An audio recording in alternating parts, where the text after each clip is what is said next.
Where do I even begin with Metro Exodus? First and foremost, I want to tell you I think this is a very good game. Unfortunately, there's some issues that end up hurting the overall experience.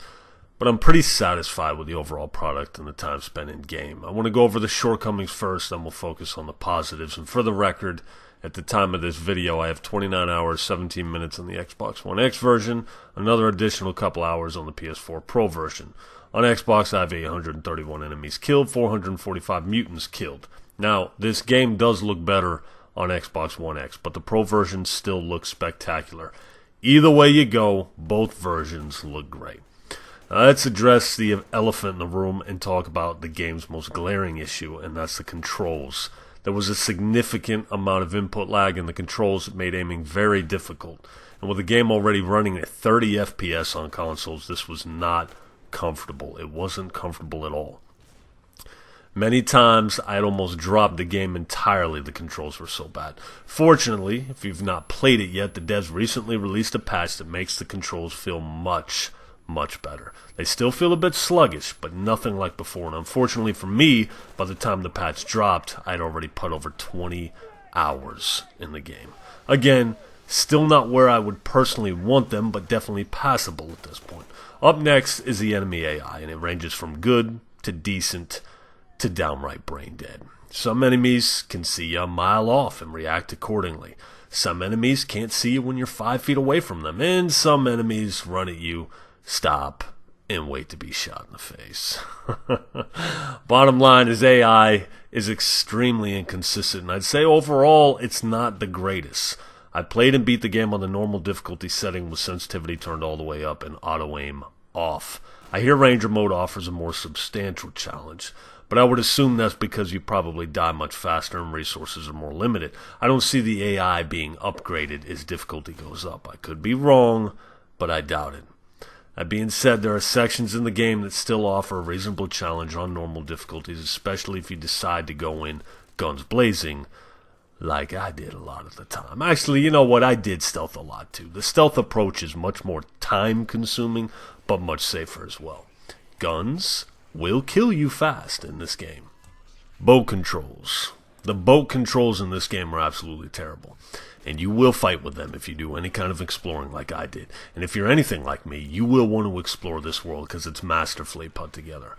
Along with the piss-poor boat controls, there's also enemies that reside in the water that will shoot poison at you. And there's really no way to avoid these attacks because your boat moves 2 miles per hour, so you have to stop, hold X, wait for the standing animation to activate to where you have control of your weapon again.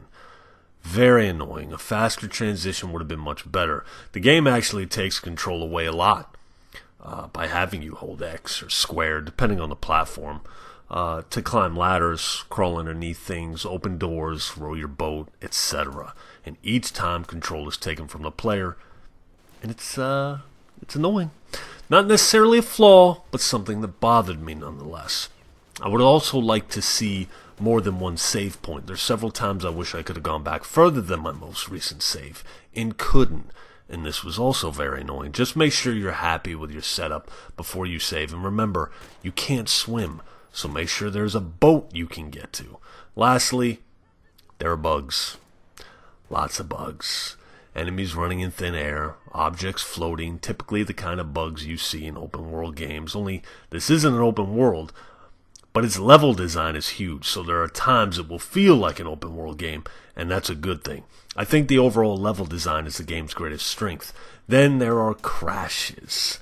I had Metro crash on me 4 times on my Xbox One X. Sucked, but I never lost any of the save progress, so that's a plus.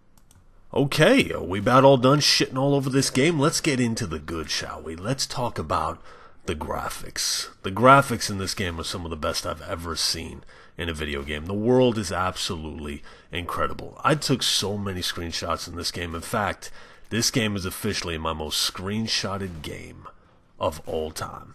I'd have enemies running at me full blast and I'd stop to screenshot to look at the fine details. Excuse me, buddy, before you try to eat my face, let me get up real close so I can take a real good look at you. Completely and totally awesome. It makes the game so freaking immersive too. The detail on the guns, on Artyom's gloves, these are like the coolest looking gloves ever. And I demand Microsoft go into some sort of deal with 4A Games so I can wear them in Forza Horizon 4 cockpit view instead of those plastic mannequin hands that they got me wearing now. Sound design. The sound effects, they're all so good, and it all adds to the overall immersion of the game. The gun sounds are so legit. They sound so powerful, especially the AK. I love the sound of your bullets tearing through the enemies, and the physics. The way the bodies react to gunshots are all excellent. Shame there's no bullet damage, but the amount of blood splatter that's on display here almost now, makes up for it. When you blast a dude up close, you'll feel like you need windshield wipers for your television set. And that's another thing I wanted to talk about. It's the fine details on display here. The details in this game are crazy.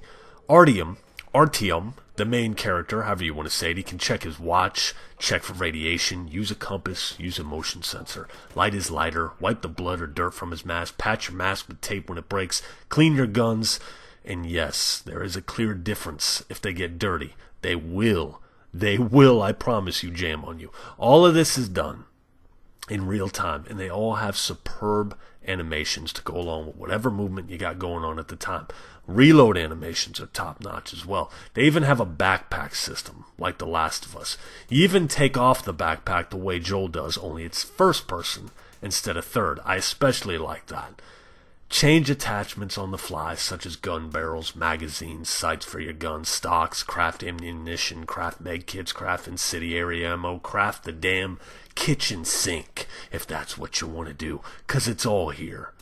And this, ladies and gentlemen, is where Metro truly shines. It's the game's ability to suck you into the world and make you feel like you're a part of it. And those are always my favorite types of games. There's even a karma system on display here. I don't know how well it works, because I terminate everybody. Enemies will surrender once they know you're in charge of the situation, but you don't try and kill me, then put your hands up when you know you've been outclassed. The consequences must be severe, and the number one rule is never leave any witnesses. The story is surprisingly good. It creates just another reason for you to see this game through to the end. The voice acting isn't the greatest, but it's passable, and you will become attached to the characters. Music is also extremely good. And 4A Games does a fantastic job of setting the right chord with whatever part of the story you may be in at any given time. The bottom line is this: despite all the flaws, despite all my gripes, this is a must-play. An easy 8 out of 10 game, and it could have been a masterpiece. But as it stands now, it's a very, very good game, and worth your $60. I have it on Game Pass, and I still bought it. Not on Game Pass, you idiot! I have it through Game Share. My man Blaze 4K bought it. I still bought it on the PS4 Pro to support the developer, and I was hoping the controls were a little bit better. But that's all I got for you. I will talk to you later. Hope you enjoyed the review.